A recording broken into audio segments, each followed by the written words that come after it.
बिस्मिल्लाहिर्रहमानिर्रहीम। अस्सलाम वालेकुम स्टूडेंट्स, आज हम एक्सरसाइज 2.4 का क्वेश्चन नंबर 2 सॉल्व करेंगे।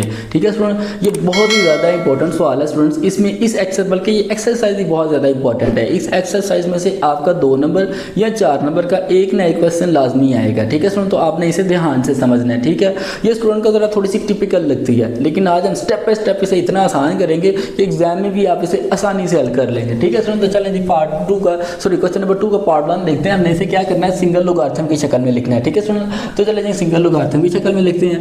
log 25 की पावर 1/2 हो जाएगा जी। आगे मल्टीप्लाई 3 की पावर 2 हो जाएगा। ठीक है स्टूडेंट, हमने यहाँ पे क्या किया है, फर्स्ट लॉ अप्लाई किया है। हमारे पास उसने प्लस में दिया हुआ था, हमने उसे मल्टीप्लाई में कन्वर्ट कर दिया है। ठीक है जी, पहला और तीसरा लॉ दोनों यहाँ पे अप्लाई हो रहे हैं। ये 1/2 इसकी पावर में चला गया, ये भी 2 इसकी पावर में आ गया। ठीक है स्टूडेंट, ये साथ 3 वैसे ही आ गया, 25 भी साथ है वैसे ही आ गया, और प्लस को हमने मल्टीप्लाई में कन्वर्ट कर दिया। ठीक है स्टूडेंट, तो चलिए मजीद इसको सॉल्व करते हैं जी।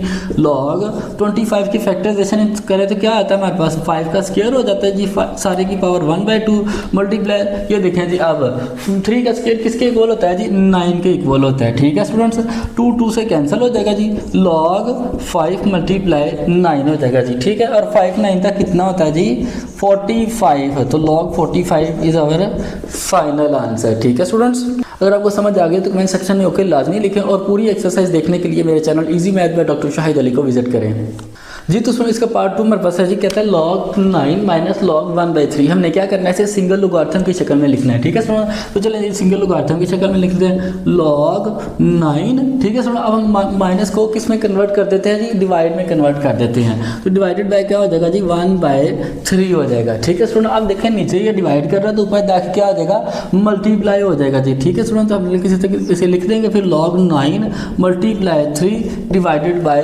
1। ठीक है स्टूडेंट, अब 9 को 3 से मल्टीप्लाई करें तो किसके इक्वल होता है वो, 9 3 दा 27 बाय 1 लिखें या ना लिखें सेम है, और यही इसका आंसर है। ठीक है स्टूडेंट, अगर आपको समझ आ गई तो कमेंट सेक्शन में ओके लाजमी लिखें, और कंप्लीट एक्सरसाइज देखने के लिए मेरा channel easy math by doctor Shahid Ali को लाजमी विजिट करें।